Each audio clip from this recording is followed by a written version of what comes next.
देव माझा विठू सावळा, देव माझा विठू सावळा, माळ त्याची माझी या गळा, माळ त्याची माझी या गळा, देव माझा विठू सावळा। 6 एप्रिल हनुमंत नरहर जोशी अर्थात काव्यतीर्थ कवी सुधांशू यांचा जन्मदिवस। नमस्कार, मी वैष्णव आणि तुम्ही पाहत आहात कलाकार दिनविशेष।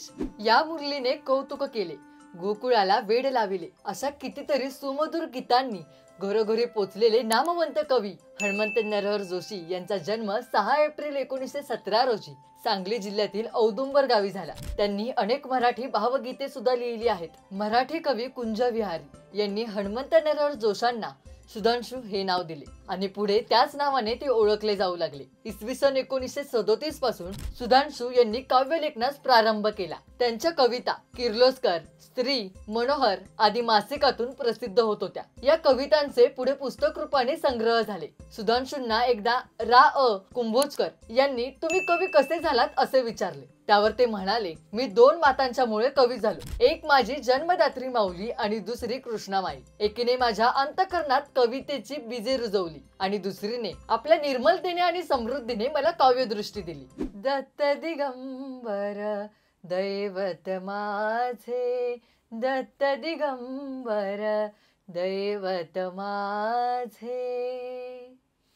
अशा दत्तगीतांसाठी कवी सुधांशू विशेष प्रसिद्ध होते।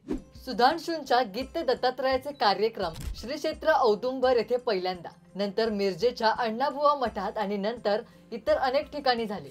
कवी सुधांशू यांनी आयुष्यभर खादीचे कपडे घातले। त्यांच्या अंगावर सतत एक शाल असे। औदुंबर येथे सदानंद साहित्य मंडळाची स्थापना करून कवी सुधांशूंनी 1939 पासून सदानंद साहित्य संमेलन भरवण्यास सुरुवात केली। दरवर्षी मकर संक्रांतीला होणाऱ्या या सदानंद साहित्य संमेलनाला महाराष्ट्राच्या कानाकोपऱ्यातील साहित्य रसिक येतात। कवी सुधांशूंना शंकराचार्याकडून काव्यतीर्थ ही पदवी मिळाली। मराठी साहित्य परिषदेकडून त्यांना कवी यशवंत पुरस्कार मिळाला।